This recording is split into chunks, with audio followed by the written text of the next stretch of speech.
This car has 85,000 miles on the clock. Welcome guys back to another video. This Mazda 3 came to us on a recovery trailer yesterday, and as you could see from the previous clip, the engine is shaking and jumping all over the place. So we're going to diagnose it, why it is doing it, what's the root cause of it, and then we're going to obviously fix it. Here we are at the light data section, and as you can see, the injector correction values are all over the place, but the rest of the values, they are all fine. Let me show you what I mean by that. For example, the exhaust gas differential pressure, so the DPF sensor values are fairly okay, and also the exhaust pressure sensor values are quite okay. Oil pressure is good, but the engine is still cold. Here are the fault codes. The first two fault codes are because we disconnected the MAC sensor. As we can see, this is not the factory original sensor. So at the moment you can ignore the two fault codes, but the rest, this one is for the PCV heater control, which is this one. Probably it was disconnected as well. A real fault code is for the vacuum pump, so that will need replacement anyways. It is smoking from the tailpipes, and it smells like unburned fuel, unburned diesel.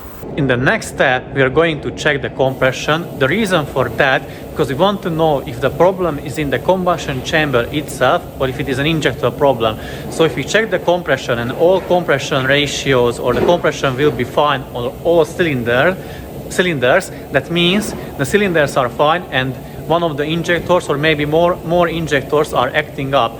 Or if the compression won't be good on one cylinder or more cylinders, then we obviously will know that the problem will be somewhere down to that cylinder.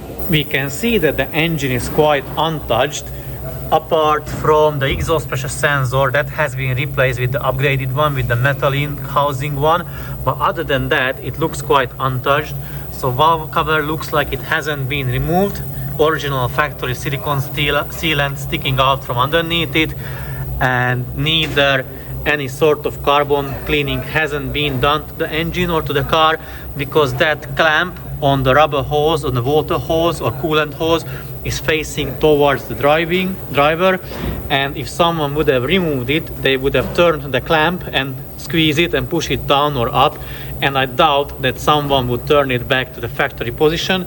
So the engine looks quite untouched.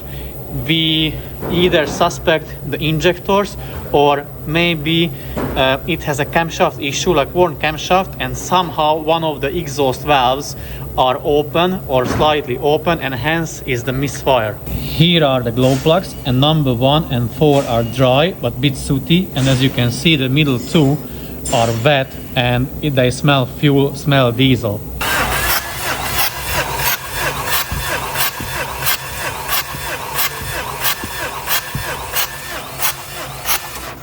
So this is cylinder number 1, it is 18. Obviously guys, we disconnected the injectors so they don't fuel and they don't fill the cylinders with fuel.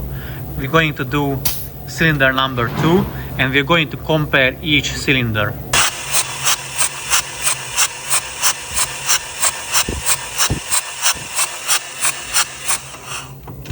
That was cylinder number 2, not too promising.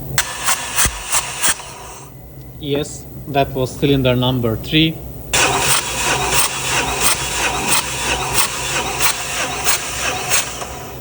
And that was cylinder number 4, again 18 bar.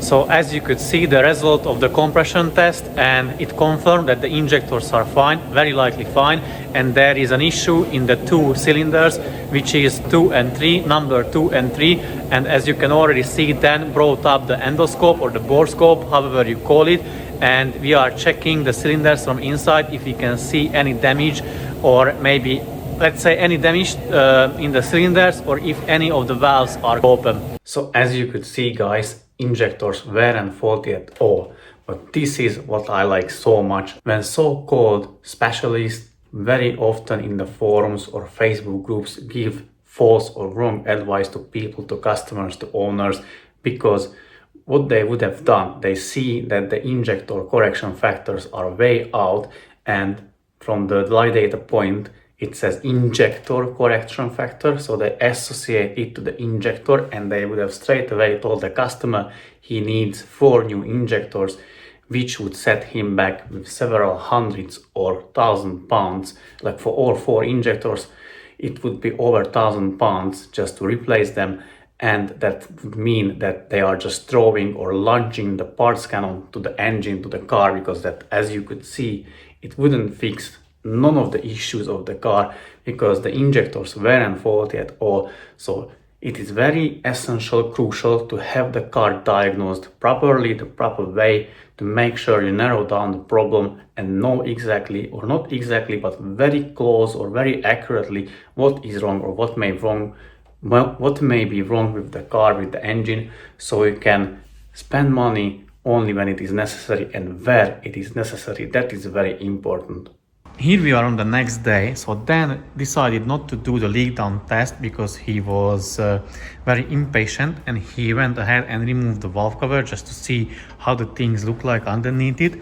And here it is, guys. You know, there is thing called blue cheese. This is more like black cheese. This means the car got barely oil changes, so they weren't done on time at all. Unfortunately, the camshaft is worn.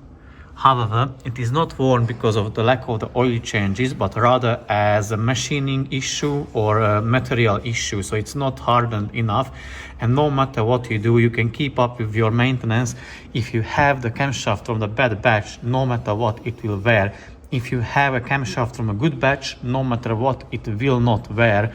And now we are checking further, like why it is it doesn't have compression on cylinder number 2 or 3. If it is the valves are open, we can still do leak down test at this point just to see where the compression or where the air will leak. If it is intake side valves, exhaust side valves, or past the piston rings, or maybe into the cooling system. So there are quite literally 4 options where the air can leak if we do the leak down test. And Dan is looking very shocked. I believe this is the first time you see it this bad.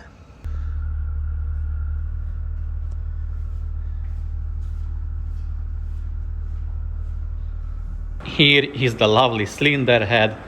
Let's have a look at the sludge, oil sludge first from this side. It is absolutely disgusting, guys. I don't know what you say or what's your opinion, but it is terrible. So that car, that engine, barely seen oil changes, unfortunately.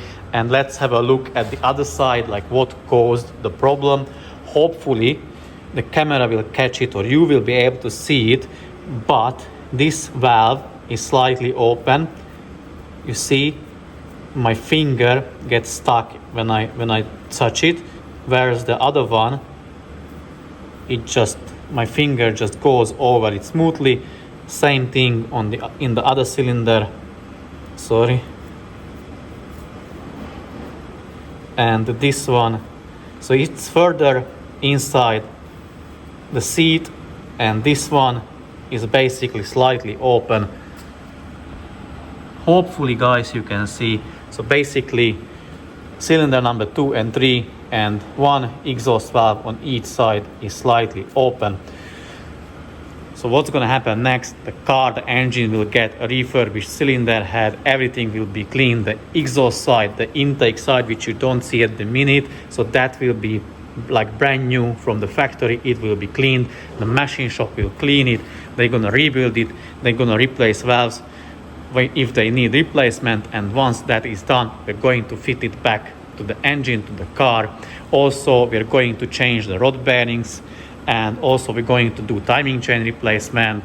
Obviously injector washers are included in this procedure, valve cover gasket, and we're gonna change the oil strainer if it needs replacement, and also other couple bits. So the engine will be properly rebuilt, and it is ready for at least another 100,000 miles and another 5 to 10 years easily. We are up and running again, so the customer now can come and collect the car. It is ready. The engine is running and it is smooth and all the values are there where they should be. So yes, it can be done, it can be done properly, the engine can be healthy and it can be rebuilt and it can then drive long years after, long miles after the rebuild. So guys, what's the takeaway from this video? In my opinion, the biggest one is that you can't or shouldn't skip a regular maintenance, because that is the absolutely basic what the car needs. That's basically the soul of it. So the engine oil is the soul of the full car. You can't skip that, you can't cheap out on it. Otherwise, unfortunately, you will end up like this car. I'm not saying the current owner done that, because what he told us, he said he done the oil changes religiously. We don't know if the mechanic or the garage didn't do it when he asked them to do it. We don't know, or if the previous owner didn't do it on time. We don't know. We are not interested. We only tell facts and see what exactly happened to this one. Unfortunately, it was not killed, but it was down on one leg because of lack of maintenance, unfortunately, but it is back to its full glory again, so the owner can enjoy it for a long time again. For you guys, thank you very much for watching and see you very soon in the next video. Take care and bye bye.